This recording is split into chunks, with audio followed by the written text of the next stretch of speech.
Bonjour à tous, il va être question aujourd'hui de Sin City 2, J'ai tué pour elle, A Damned to Kill For en version originale, réalisé par Frank Miller et Robert Rodriguez, c'est donc une co-réalisation, avec un gros panel d'acteurs, donc évidemment, il faut que je les ai sous les yeux. Eva Green, Josh Brolin, Jessica Alba, Bruce Willis, Mickey Rourke, Joseph Gordon-Levitt, Rosario Dawson, Jamie Chung, Jamie King, Juno Temple, Lady Gaga, il y en a d'autres un peu plus loin, il y a Ray Liotta aussi qui fait une apparition dedans, Donny Haysbert qui fait une apparition dedans, Christopher Lloyd, le Retour vers le futur, qui fait une apparition, un petit caméo, lui qui n'en fait quasiment plus du tout. La suite du Sin City premier du nom qui était sorti quand même en 2005, me semble-t-il, puisque ça fait quasiment 8 ans qu'il était sorti, donc c'est ça, normalement. Bref, 2005 ou 2006, donc c'est une suite directe, mais pourtant toutes les histoires quasiment sont, alors il y en a qui sont des, est-ce qu'elles sont toutes des préquels? Non, il y en a qui se déroulent après. Bon bref, ça fait des allers-retours un peu dans tous les sens. Le film s'est complètement planté aux États-Unis et débarque en France chez nous au moment de la rentrée des classes, c'est-à-dire la période où on envoie les films mourir. C'est parce que il y a personne qui va au cinéma à ce moment de l'année. Et donc c'est assez surprenant. Et pas tant que ça en même temps. Sortir la suite de Sin City 7-8 ans après, c'est con. Enfin, ça y est, les gens l'attendaient plus. Il fallait la sortir sur le moment quand il y avait une émulsion et quand il y avait quelque chose qui passait. En plus, entre-temps, Frank Miller a réalisé The Spirit, qui adaptait le même mode graphique mais sur une histoire différente, et on s'est bien rendu compte que si l'histoire est pourrie, le mode graphique il ajoute pas grand-chose. Donc on a senti que que la technologie avait fait pour beaucoup dans le succès de Sin City, mais son univers aussi tout de même. Qu'est-ce qu'il en est donc de ce deuxième film? C'est bien, c'est très bien, mais c'est 10 fois trop long pour ce que c'est. Je suis désolé, je suis en train de bafouiller. Le principal problème, c'est que Sin City, ce sont des histoires de flics véreux, de putes, de machin dans ce genre-là, de tout ce qu'on veut. C'est du Frank Miller, évidemment. Donc c'est ultra violent, très comment dire, très vulgaire, et beaucoup de cul dans tout ça. Le truc, c'est que le premier Sin City avait l'intelligence d'avoir énormément d'histoires. Je crois qu'il y en avait 5 ou 6 dans le premier Sin City en principe, et celui-ci n'en a que 3. Qui en plus ne se mélange pas beaucoup. Enfin, il y a quand même des allers-retours entre quelques histoires, mais c'est pas autant que dans le premier. Et le film ne fait qu'1h45, donc c'est pas énorme. Mais du coup, c'est beaucoup trop long pour ce que c'est. C'est-à-dire que chaque histoire traîne pendant à peu près une demi-heure,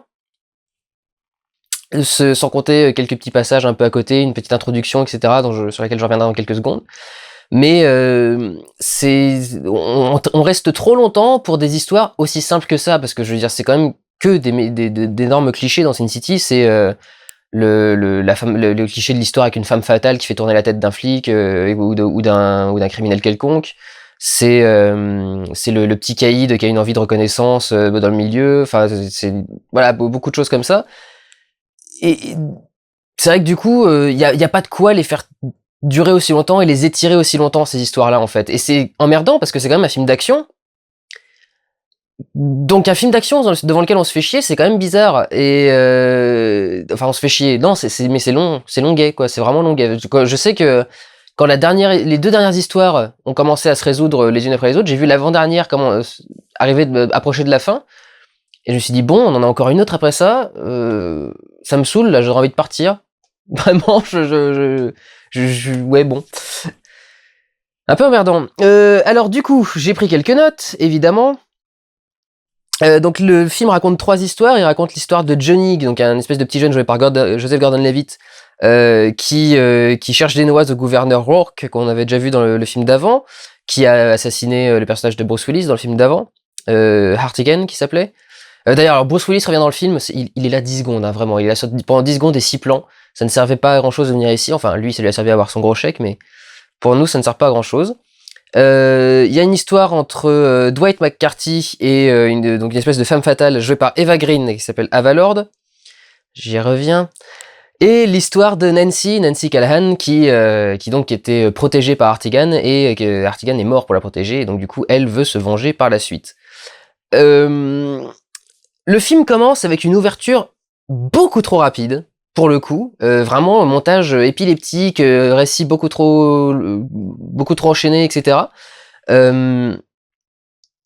Pour nous présenter Marv dans une situation, c'est-à-dire il se réveille à un moment après un accident, il a du mal à se souvenir des trucs, etc. Et il essaye de reconstituer sa mémoire. Il revit plus ou moins ce qui s'est passé avant. Et puis, commence plus ou moins à comprendre, à se retrouver. Le générique se lance, le générique est magnifique d'ailleurs, générique en 3D qui est sublime, la 3D est magnifique dans ce film.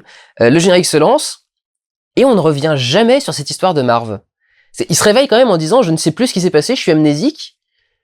Il retrouve quelques éléments, ensuite le film se lance, et là on a les 3 histoires des autres personnages, de Dwight, de Nancy et de Johnny, dans lesquels à chaque fois on croise Marv presque systématiquement, mais du coup lui on sait jamais la fin de cette histoire-là. Enfin moi le film s'est terminé, je me suis dit bon bah les trois histoires elles ont tiré en longueur, mais en attendant j'ai toujours pas la fin de la première du début. Donc je ne comprends pas vraiment le choix, la logique de ce truc là. C'est peut-être juste faire une ouverture pour faire classe, mais enfin si tu poses des questions, essayer d'y répondre quand même, ça peut être plutôt cool. Alors oui, la 3D qui est le gros ajout du film par rapport à la version précédente, c'est génialissime. De toute façon, une vraie 3D fait dans un film esthétique, un film qui pousse l'esthétisme le plus loin possible. C'est pour ça, par exemple, que Jeunet a fait des films magnifiques 3D. Dès que l'esthétique est très poussée, la 3D forcément rajoute un plus. Et c'est vrai que là, avec l'esthétisation déjà de l'univers, avec ces côtés très contrastés, ces espèces de couleurs bizarres, ces objets qui ressortent plus que d'autres alors qu'ils devraient pas, qui n'ont pas d'ombre alors qu'ils devraient en avoir, enfin, tout ce côté Sin City, l'esthétique de Sin City, marche magnifiquement en 3D. Et c'est sublime. La 3D sur les effets d'esthétique de Sin City est absolument incroyable. À voir des espèces d'ombres chinoises noires qui se battent au milieu de la neige qui, elle, est complètement blanche, sans aucun dégradé ni quoi que ce soit. C'est du blanc surex. Mais on voit que chaque grain est à une profondeur différente et que ça crée vraiment un truc et qu'on sent bien que les ombres, elles sont au milieu de ce truc. C'est un effet absolument génial. Beaucoup de scènes du film, comme c'est très inspiré du coup d'un dessin de comics, puisque Frank Miller écrit, je crois pas qu'il en dessine, mais écrit beaucoup de comics et je crois pas qu'il soit dessinateur. Les angles qui sont choisis sont des angles très très comics, c'est-à-dire il y a beaucoup de plongées, de contre-plongées, de trucs avec des angles, avec des machins, c'est des cadres que normalement on fait pas trop au cinéma parce qu'ils sont chiants à faire. Et c'est justement tous ces cinéastes esthétiques qui sont arrivés, comme les Jeunet, les Besson, etc., qui sont beaucoup inspirés de la bande dessinée parce que voilà, ils ont voulu faire des cadres aussi esthétiques parce que c'est beau aussi. Ça, je l'en ai déjà parlé. Au niveau de la 3D, alors, ils essayent de faire quelques effets de projection. J'en ai déjà parlé plusieurs fois, c'est les films où ils réduisent un petit peu les bandes et on a l'impression que du coup les éléments sortent vraiment de l'image. Le problème, c'est que il y a 3 problèmes. C'est que c'est trop court, dans des situations pas assez intéressantes, et l'effet n'est pas assez poussé. C'est-à-dire qu'il met des toutes petites bandes sur le dessus, donc on voit que c'est une bande sur le dessus, si vous voulez. C'est-à-dire que si on passe, par exemple, d'un 16/9 à un format scope, comme les deux sont des formats cinéma, les deux nous paraissent naturels, et on accepte les deux, en fait. Là, du coup, avoir juste un petit chouïa de ligne en moins au-dessus et en dessous, pour qu'il y ait 3-4 débris de vitre ou de machin qui passent sur une ligne noire, etc., et l'air de sortir du cadre, l'effet est pas assez prononcé, ça se sent pas, cette petite ligne n'est pas assez épaisse, il y a pas assez de distance pour qu'elle fasse une différence avec le reste. Donc c'est assez mal pensé à ce niveau-là. Pas en plus les meilleures situations, c'est-à-dire que les vraies situations où il y aurait des explosions, des éclats de verre et des machins, il y en a pas, mais ils en mettent à des petits trucs un peu au hasard. Et surtout 10 fois trop courte, c'est-à-dire que c'est très épileptique, c'est monté en un quart de seconde. Et du coup, on ne supporte pas vraiment. Tout ça pour en revenir à Eva Green. Je vous dis ce que j'ai marqué sur mon appareil. Eva Green fait du Eva Green. Elle joue mal, mais à poil. Il faut que vous soyez honnête un jour ou l'autre. Je veux dire, vous arrêtez pas d'être complètement gaga devant Eva Green. Avouez que vous êtes gaga devant elle que parce qu'elle est à poil dans quasiment tous ses films. D'ailleurs, Sin City, elle le passe à 99,9% du temps à poil. Elle a un manteau dans tout le film. Bon, il est bleu, donc il est joli, mais elle a un manteau pendant tout le film, sinon elle est tout le temps à poil à montrer son cul ou ses seins. cette femme n'est pas une bonne actrice. Je sais que ça fait bizarre de dire ça parce qu'elle est dans beaucoup de films, mais elle est vraiment dans beaucoup de films parce que elle monte son cul et ses seins. Je trouve pas qu'elle soit particulièrement jolie, mais enfin après je suis pédé donc c'est peut-être pas moi qui vais pouvoir juger ça. Mais je trouve qu'elle a des yeux un peu exorbités qui sortent enfin vraiment, je vois pas ce qu'il peut y avoir de si fascinant chez Eva Green. À part les frangins, quoi, c'est tout. Et peut-être les deux petites sœurs derrière, mais vraiment, je ne sais pas ce qu'il peut y avoir d'intéressant chez Eva Green en dehors de ça. Vous ne pouvez pas dire qu'Eva Green joue bien. Si vous trouvez qu'Eva Green joue bien, vous voulez dire que les acteurs de Christophe Honoré jouent bien. C'est de ce niveau. C'est, je pense qu'elle peut être bonne quand elle est bien dirigée. C'est-à-dire que si on la met avec un grand réalisateur, ça peut passer. Mais quand on la met avec des gens qui ont du mal à diriger les acteurs, ça ne passe pas. C'est ou du mal à diriger les acteurs. Des gens qui, je pense qu'il faut qu'elle bosse avec des réalisateurs très exigeants, qui vont la pousser à bout, qui vont la faire chialer peut-être, mais qui vont tirer vraiment quelque chose d'elle. Parce que quand elle bosse avec d'autres réalisateurs, c'est un peu trop plan-plan, on est un peu trop gentil avec elle parce qu'elle attire le monde avec ses seins. Et du coup, on la pousse pas assez loin. Alors je suis désolé pour elle. Enfin, je pense qu'elle me regarde pas et qu'elle en a complètement rien à foutre de ce que je pense d'elle. Mais voilà. Arrêtez avec Eva Green, c'est insupportable. C'est comme de détester Marion Cotillard juste parce que vous la trouvez pas belle. C'est parce que en soi vous pouvez pas critiquer son jeu d'acteur. Je suis désolé. Et paradoxalement, porter au nu Eva Green, enfin juste pour ça ne sert à rien. Alors surtout en plus pendant le début du film, pendant une partie du film, elle a pas les yeux colorés, elle a les yeux noirs. Et à ce moment-là, je veux dire qu'elle est presque laide, vraiment. C'est parce qu'en plus elle a ces espèces de grosses lignes de je sais pas trop quoi d'eyeliner là sur les yeux. Donc ça lui fait vraiment un regard dégueulasse, complètement noir, dégueulasse, j'exagère un peu, mais un regard assez étrange. Et à partir du moment où le film commence à colorer ses yeux en vert, là il y a un petit truc, là il y a un charme qui commence à se dégager du personnage et du visage. Mais vraiment en dehors de ça, pas grand chose. Donc arrêtez avec Eva Green, j'en peux plus. Du coup, le problème c'est que tout ça c'est très sympa. Mais ça vient vraiment, il débarque à la fin de la guerre, quoi. Ça y est, enfin, c'est foutu.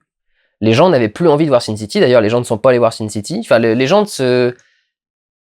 quand ils vont savoir que le film est sorti, ils vont se dire, ah tiens, il est sorti, je savais pas, etc. Mais sur le coup, ils s'y intéressaient plus. Ça faisait 8 ans, ils avaient oublié, tout le monde s'en foutait de Sin City. Et pour ceux qui suivent pas l'actualité du cinéma, il y a quasiment aucun qui saura que le film sort. Surtout que il fait une petite sortie vu qu'il s'est déjà viandé aux États-Unis. Donc c'était vraiment plus le moment de le faire. Et s'il fallait le faire comme l'avait fait l'ancien, quoi. Fallait le faire plus loin, plus fort, plus gros, etc. Ce qui est en plus généralement la logique hollywoodienne. Là pour le coup ils se sont calmés pour le deuxième et du coup le deuxième fait, on a l'impression que c'est le premier sous Nurofen, quoi, ou sous Doliprane. C'est un peu mou, c'est vraiment, ça se traîne un peu. Les personnages sont pas les plus fascinants à regarder non plus. Il y a un petit personnage, il y a un personnage qui est rigolo, c'est comment s'appelle-t-il? Il va falloir que j'essaye de le retrouver rapidement. C'est le mec qui joue dans New York Unité Spéciale, Christopher Meloni, qui joue du coup un flic dans Sin City, donc c'est assez drôle, il y a une espèce de petits sketchs comme ça, de petites blagues. Il y a quelques petites choses comme ça, mais en dehors de ça, ça devrait être un scénario basique qui tient son intérêt de son esthétique, mais sur le coup duquel on n'insiste pas. Et là, c'est un scénario basique qui tire son intérêt de son esthétique, mais qui croit en plus que son scénario va réussir à maintenir les gens intéressés pendant une demi-heure par histoire, et c'est pas le cas. Pas pour moi en tout cas, et a priori j'ai entendu personne dire que c'était son cas. J'ai entendu beaucoup de gens parler de l'esthétique, parce que oui, l'esthétique est monstrueuse, elle est absolument dingue, c'est le film le plus beau que vous pourrez voir cette année. Le Blu-ray sera un Blu-ray de démo sans aucun souci. Mais on s'en fout, quoi. Je veux dire, même pour un film d'action basique, il y a pas assez. Il y a pas assez d'éléments d'action dans ce film pour limite pour le qualifier de film d'action. Il y a des scènes qui passent très très bien quand on se met à voir tous les filles des bas quartiers de Sin City, etc. Qui commencent à faire leur truc. Ces scènes d'action, toutes les scènes d'action, vraiment action, sont intéressantes. Mais c'est laborieux à venir, il n'y en a pas beaucoup, et pour le reste du temps, on se fait chier avec des histoires qui sont basiques et un peu chiantes, quoi. Avec cela dit, juste pour rigoler, la blague la plus grosse du film, c'est que la seule femme du film qui n'est pas une pute est jouée par Lady Gaga. Je suis désolé, moi ça me fait beaucoup rire. Prenez soin de vous, allez voir des films, ciao. Avec le doigt en rythme. Ciao.